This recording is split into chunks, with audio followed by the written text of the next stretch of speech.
Madame, mademoiselle, monsieur, bienvenue à Metro News. Voici les principaux titres qui seront développés aujourd'hui.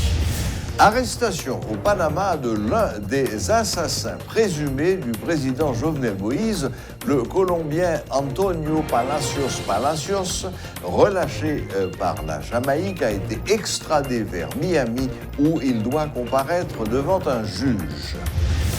Le commissaire du gouvernement des Gonaïves annonce la mise en mouvement de l'action publique contre les auteurs des actes de violence survenus à l'occasion de la commémoration de la fête de l'indépendance aux Gonaïves.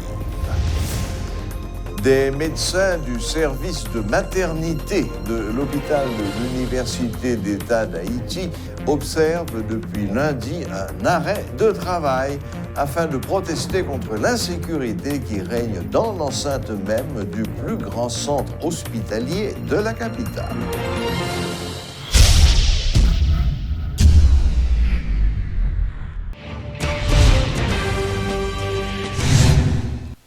Le parquet des Gonaïves décide de poursuivre les auteurs des actes de violence perpétrés le 1er janvier dernier aux Gonaïves.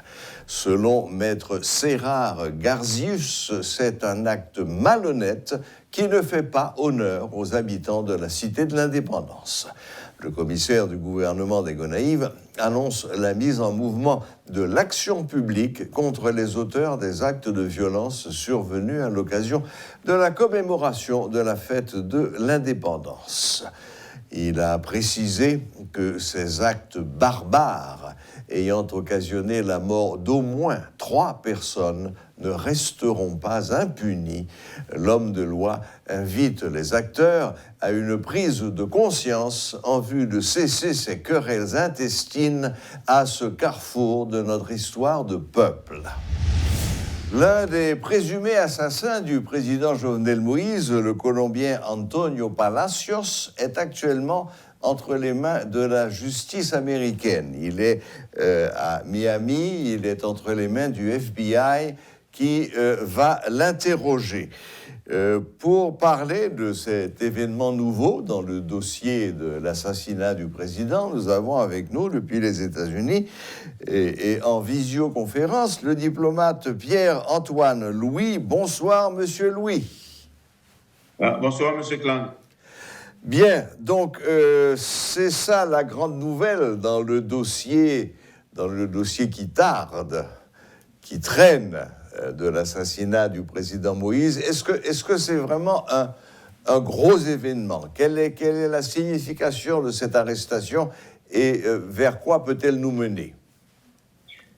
Bon, monsieur Clang, c'est une excellente question et cela nous porte à avouer que du point de vue des Haïtiens que nous sommes, c'est très difficile de comprendre ce qui se passe, dans la mesure où le crime a été commis en Haïti, dans la chambre conjugale du président de la République, et on aurait souhaité que ça soit Haïti qui prend l'initiative.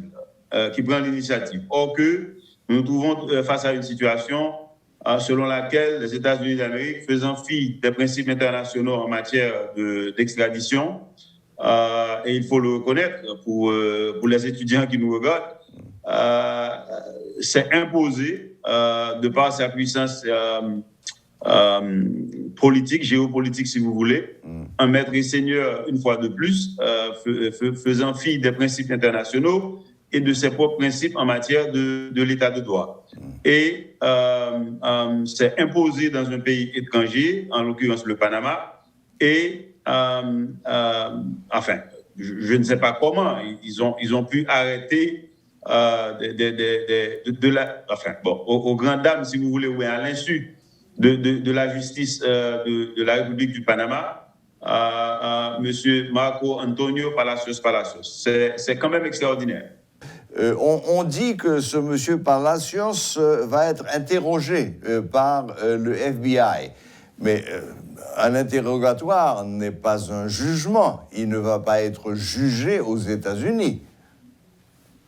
Bon, enfin, pour le moment, non, mais comme nous ne sommes pas, comment dirais-je, dans le secret des dieux, nous ne savons pas à quelle politique ou bien encore à quelle politique juridique ou à quelle politique pure diplomatique que jouent les États-Unis. Donc, ça reste à voir. Deuxièmement, je voudrais rassurer les téléspectateurs que je ne me fais pas l'avocat de M. Palacios, tout simplement qu'en tant que membre du barreau à New York depuis 1993, je me dois de présenter aux téléspectateurs ma compréhension d'une situation dans le sens du droit. C'est-à-dire, l'haïtien que je suis, natif natal, souhaite bien que les assassins du président, de feu le président Jovenel Moïse soient traduits, soient retrouvés, enfin identifiés, retrouvés, traduits en justice, et que la justice pleine et entière leur soit appliquée, absolument. Cependant, le politologue, l'avocat, le diplomate que je suis doit quand même questionner, si vous voulez, la procédure qui est utilisée.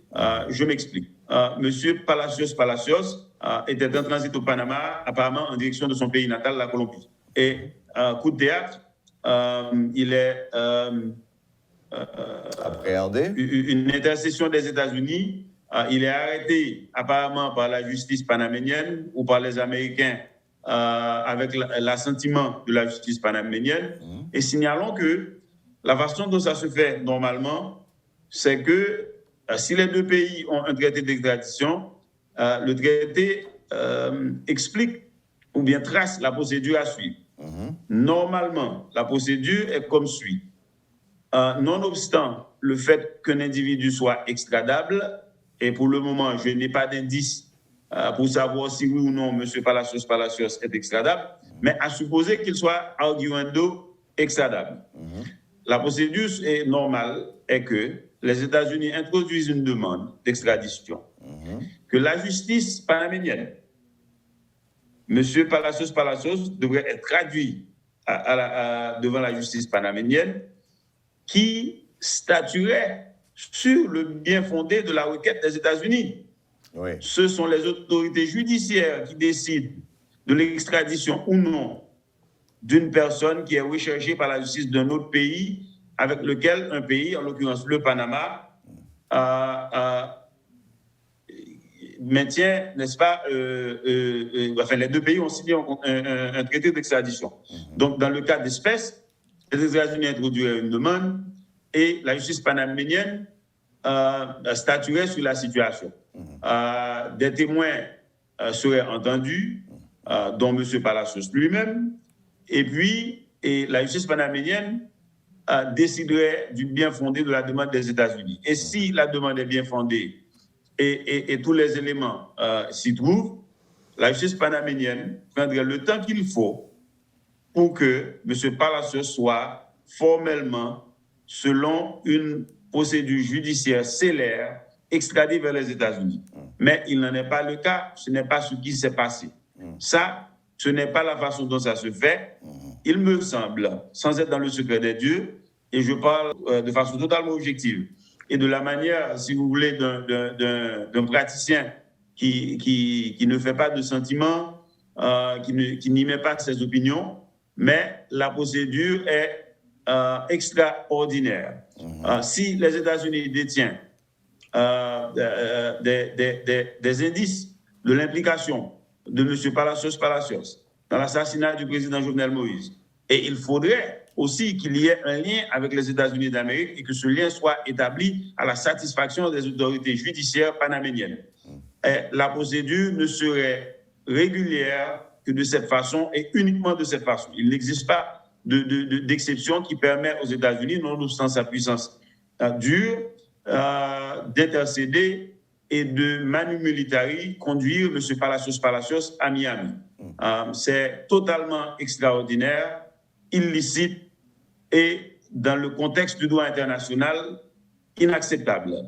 Les États-Unis devraient bien mesurer le poids de leur comportement compte tenu de cette situation.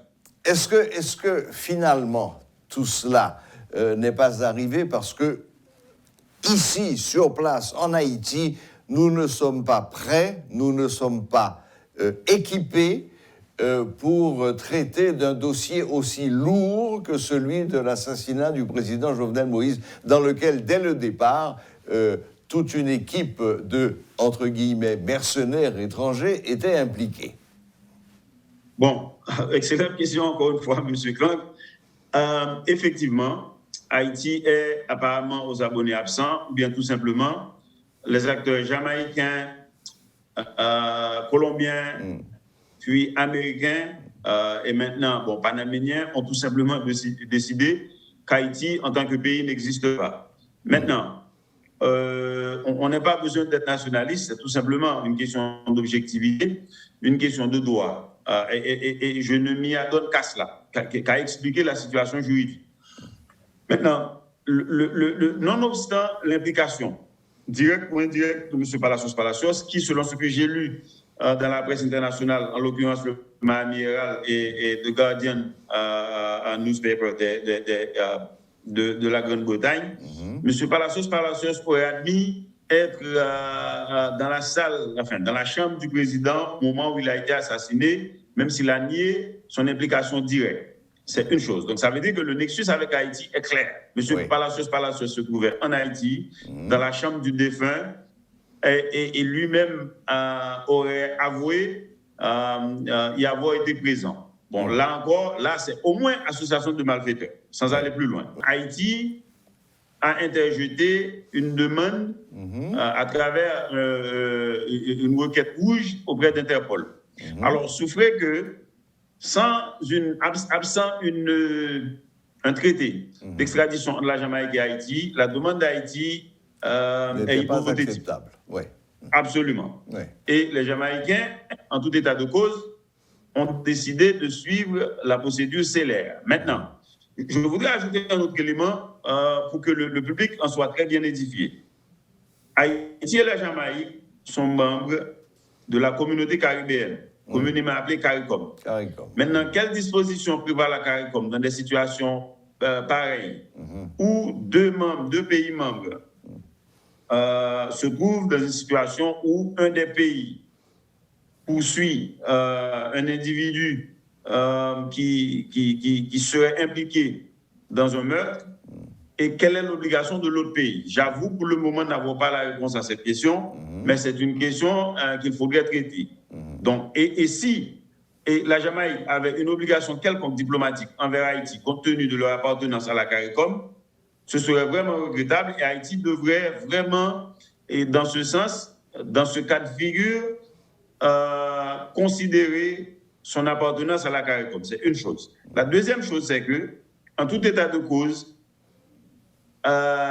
si on met de côté cet aspect de la chose qui est certainement très important, on doit dire que les Jamaïcains n'ont fait qu'appliquer leur loi.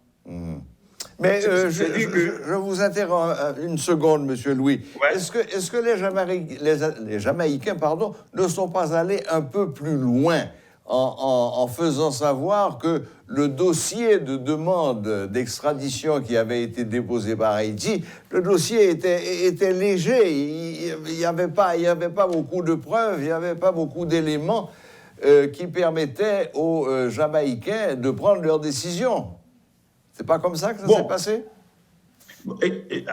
Alors, le problème, M. Clank, c'est que ni vous, ni moi n'est en mesure de savoir le contenu, de connaître plutôt le contenu du dossier d'Haïti. Bien sûr, mais il y a eu des déclarations qui ont été faites par les autorités jamaïcaines. Bon, oui. Enfin, je suppose que Haïti peut bien établir un lien entre M. Palacios à travers, par exemple, les données de la direction d'immigration pour démontrer que M. Palacios était bel et bien en Haïti. Oui, oui. Et que M. Palacios lui-même a admis avoir été dans la chambre du défunt. Oui. Oui, alors, évidemment. Entendu. Alors, les Jamaïcains, dans le cadre d'une tentative de relations publiques, tentent d'expliquer, si vous voulez, ce que je disais tout à l'heure, qu'un autre pays frère, juste à côté, à moins de 500 km des côtes des deux pays, et que M. Palacios n'ait pas été livré à Haïti. Ça se comprend. Maintenant, au niveau émotionnel, il y a bon nombre d'Haïtiens qui peuvent questionner la célérité de la procédure jamaïcaine. Cependant, en matière de droit, absent une obligation quelconque au niveau de l'organisation régionale, la CARICOM dont les deux pays sont membres, la Jamaïque, la justice jamaïcaine a fait son devoir. Absent un traité d'extradition entre les deux pays, la justice jamaïcaine a décidé de rapatrier ce monsieur chez lui. C'est normal. Eh bien, merci infiniment, Monsieur Pierre-Antoine Louis, pour cet éclairage juridique international suite donc à l'arrestation de ce monsieur Palacios qui est actuellement entre les mains des autorités américaines, les mains du FBI à Miami. Merci beaucoup de votre temps et bonne fin de journée. Pareillement, monsieur Clan. Au revoir. Voilà, c'était le diplomate Pierre-Antoine Louis qui nous faisait part de ses connaissances juridiques sur l'arrestation de M. Palacios et son extradition vers Miami. Maintenant, que va-t-il se passer? Peut-être que M. Palacios aura des révélations à faire sur ses complices, entre guillemets, puisqu'il est présumé assassin du président Jovenel Moïse.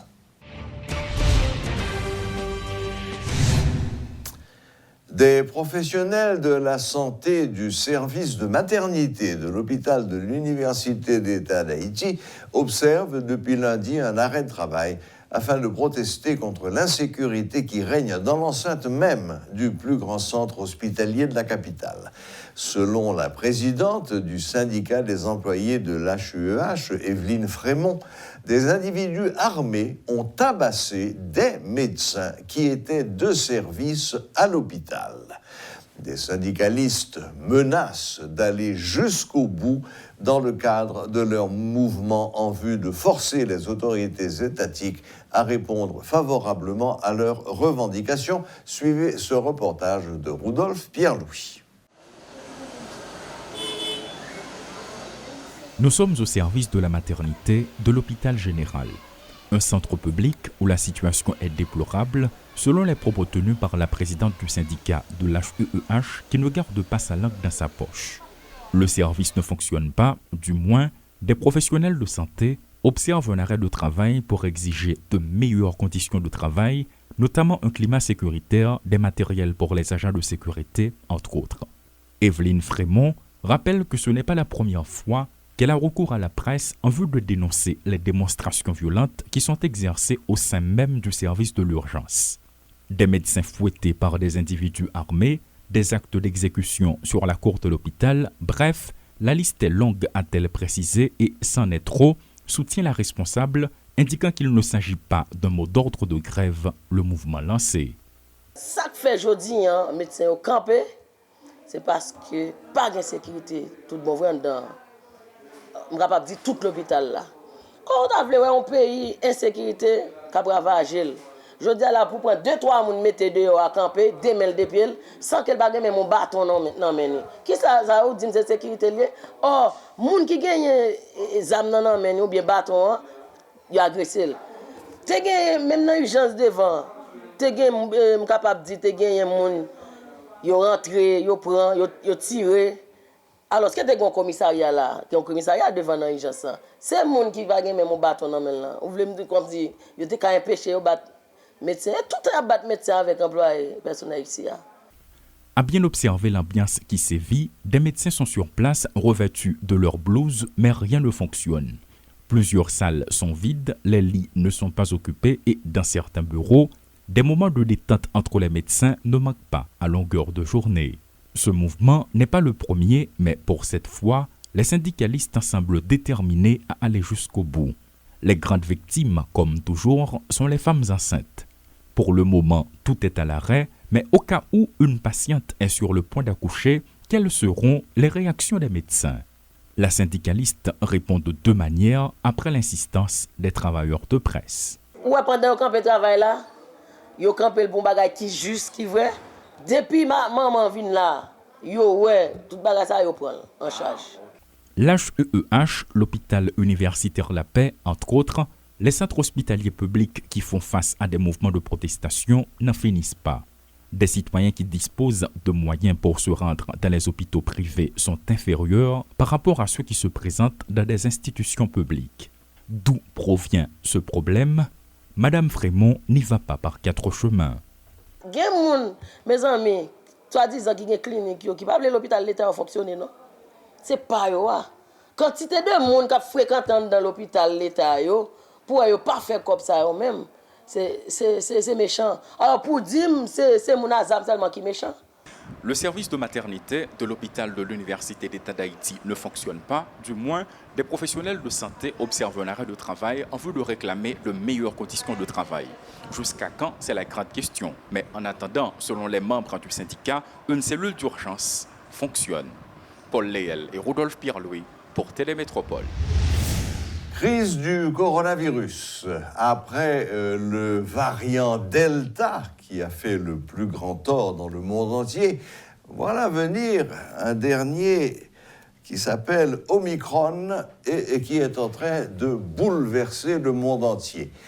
La seule chose qui soit à peu près acceptable avec Omicron, c'est que même s'il est 10 ou 20 fois plus transmissible que le variant Delta, il est apparemment, et jusqu'à nouvel ordre, moins létal, moins dangereux, il envoie moins les malades à l'hôpital. Pour faire le point sur ce variant Omicron et à quoi il faut s'attendre ici en Haïti aujourd'hui, nous avons avec nous sur place, en studio, le docteur Philippe Desmangles, qui est responsable d'un centre de traitement de Covid, précisément, donc un spécialiste dans la question. Bonsoir, docteur Desmangles, et bienvenue à Metro News. Bonsoir, et merci pour ton invitation. Très bien. Alors, où est-ce qu'on en est en Haïti avec Omicron? Parce que j'entendais... je n'ai pas entendu de communiqué du ministère. Je suis du côté thérapeutique simplement, traiter les patients. Et ce qui m'a permis de faire certaines observations. OK, mais la seule chose que je sais pour Omicron, il ne faut pas en faire tout un tabac pour dessus. Parce que de toute façon, il y avait une enquête qui avait été faite par le docteur, je crois que c'est le docteur Jean-Hugues Henris, qui avait vu que, en fin de compte, la population haïtienne était immunité collective, puisque on n'a pas vraiment fait de respecter les gestes barrières, on n'a pas vraiment porter le masque, voilà, etc. Tu vois, et d'ailleurs, le masque, il faut savoir c'est quel masque il fallait porter. D'abord, oui. OK. Donc, en plus, la population à risque en Haïti, c'est un petit pourcentage. Ouais. Et cette population à risque, je pense qu'il y a eu, avec toutes les vagues qui sont passées, il y a eu un fort pourcentage qui nous a déjà laissés. Donc maintenant, ceux qui restent, je suis sûr que la plupart d'entre eux sont vaccinés. Ouais. Alors, surtout du côté de ce qu'on pourrait appeler la classe aisée. Parce que ce sont eux qui suivent les nouvelles, ce sont eux qui ont cru réellement. Pour les autres, c'est très difficile pour eux de croire. Ouais. Parce qu'ils ne peuvent pas croire une maladie qui tue ton père qui est déjà malade et qui ne te fait rien. Tu vois, alors pour Omicron, ça va encore être pire puisque c'est moins dangereux et d'après ce que j'ai pu comprendre, ça va durer 1 mois. Oui, ça, encore une fois, on entend tout et son contraire en ce qui concerne Omicron. La seule chose, apparemment, il y a une unanimité sur le fait que jusqu'à présent, Omicron est beaucoup moins dangereux. On a vu le cas surtout en Afrique du Sud, où Omicron est né et où actuellement, apparemment, ça y est, ils ont déjà tourné la page. Après 1 mois, c'est passé. Voilà, exactement, avec très peu finalement, et même dans les autres pays européens, il y a eu très peu d'hospitalisation due à Omicron. Malheureusement, ces pays-là, ils font le dépistage. Eh oui. Ils ont ce qu'il faut pour ça. Oui, mais ils prennent des mesures parce qu'il y a beaucoup de personnes infectées, alors qu'il fallait prendre des mesures s'il y avait beaucoup de personnes à l'hôpital.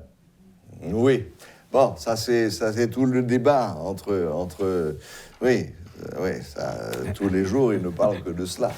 Bon, alors, finalement, pour nous, alors, cette grippe, entre guillemets, qui affecte tout le pays. Le coronavirus te donne le rhume. Oui.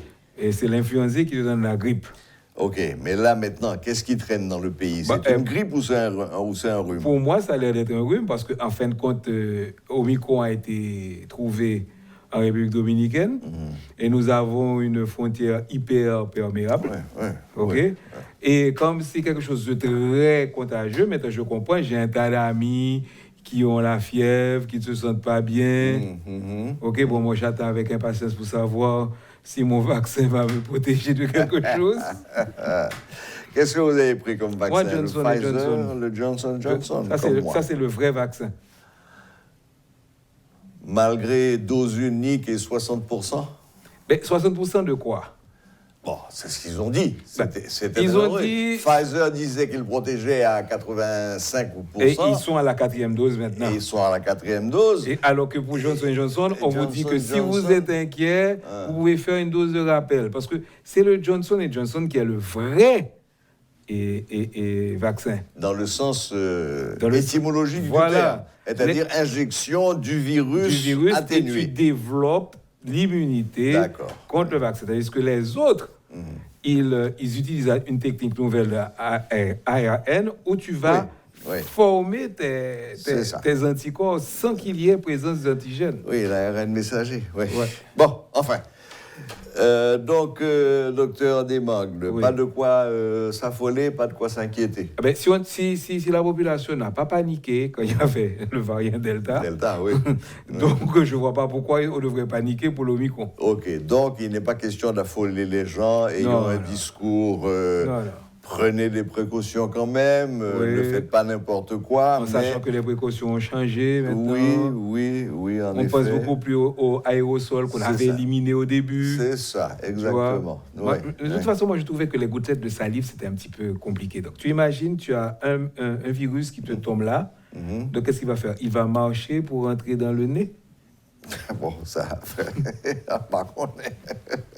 Mais par contre, c'est la première maladie que j'ai vue qui est traitée par les politiques. Ce sont les politiciens qui ont traité cette pathologie parce que ça a permis de prendre des décisions antidémocratiques et c'était justifié par l'urgence sanitaire. C'est ce que j'allais dire. Certes, il y a eu une certaine limitation de la liberté de chacun, mais c'était quand même au profit de l'ensemble. Non. Non? Non, c'était au profit du gouvernement, mais pas de l'ensemble.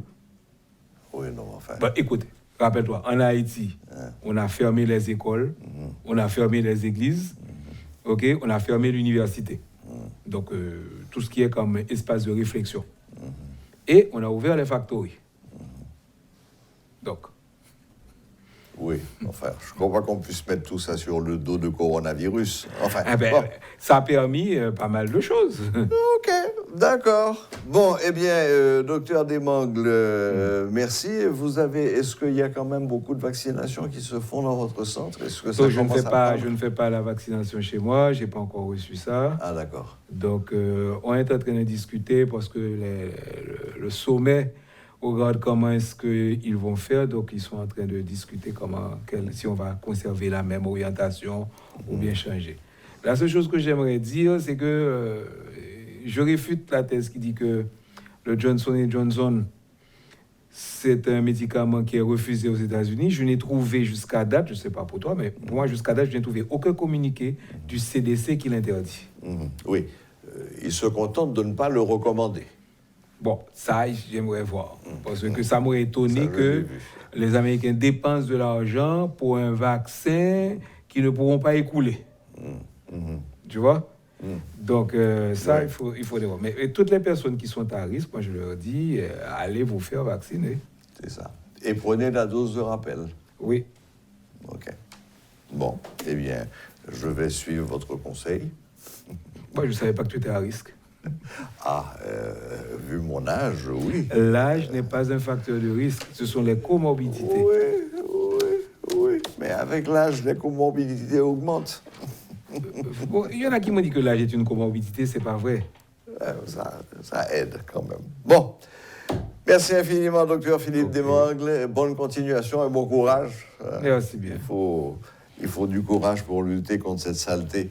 Et surtout pour comprendre les réactions face à cette saleté, tu vois. Oui, absolument. Voilà, c'était le docteur Philippe Desmangles, qui est responsable d'un centre de traitement du coronavirus, qui nous donnait son sentiment sur le variant Omicron. La Digicel a annoncé une révision de l'ensemble de ses prix. Les responsables de cette compagnie de téléphonie mobile expliquent que cette révision de ces tarifs est la conséquence de l'augmentation récente des prix des produits pétroliers. L'entreprise a aussi informé que ces changements seront opérés tout en offrant davantage de minutes et de mégabytes sur l'ensemble des plans et qu'elles se feront progressivement. Suivez les explications du directeur des opérations de la Digicel, M. Jean-Philippe Brun. Le 7 décembre, le gouvernement a annoncé que tu as des changements au niveau de subventions que gagne sur produits pétroliers. Et particulièrement pour diesel là, c'est un bagage qui gagne un impact direct et sur diesel en général. Je nous connais 100% de antennes diesel à travers le pays fonctionner avec des génératrices qui nécessitaient carburant pour marcher. Et malheureusement, nous trouvons dans une situation côté que charge qui était charge important de compagnie déjà, qui c'est carburant, qui c'est diesel, vient doubler à partir du 10 décembre 2021. Alors, je me dis, c'est un bagage qui vient important, qui vient changer complètement toute dynamique fonctionnement nous, et c'est raison qui fait que nous sommes obligés de faire des ajustements au niveau de différents plans nous dans le portfolio. Mais ça qui est important pour que nous connaissions, c'est que malgré que il y a des ajustements qu'on fait sur le plan, nous allons assurer que tarif par minute et tarif par mégabyte là reste stable ou bien même diminué. Qui ça veut dire? Ça veut dire que pour chaque plan, même si le montant de plan a augmenté, quantité minutes et quantité mégabytes que le client va recevoir va augmenter. Comme ça, il y a qu'à faire plus d'utilisation sur ça que acheté comme plan et continuer à fonctionner comme ça doit. Je me dis, c'est un bagage qui était extrêmement difficile pour nous prendre comme décision, mais c'est un bagage qui était nécessaire parce que je me dis, si avec une structure de coûts qui changeait de façon si drastique, il était important qu'en tant que compagnie, que nous ayons fait ajustement ça. Qui ça que nous avons besoin pour que nous prenions des décisions qui pas choquantes, si vous voulez? Nous avons besoin de stabilité au niveau du pays. Si nous avons un taux de change qui était stable pendant 6, 7, 8, 9, 10 mois, la compagnie a déjà, même dans la façon que le planifier, il réfléchit différemment parce que nous connaissons que l'environnement ne peut pas changer sous lui. Mais là, nous connaissons tout qu'au cours des 3, 4, 5 dernières années, que nous toujours un manque de stabilité, il faut que nous planifions en tenant compte de ça. Et c'est pour ça que Jean dit nous sommes obligés de faire changement. Voilà, la boucle est bouclée. Merci de nous rester fidèles et à la prochaine, même heure, même chaîne.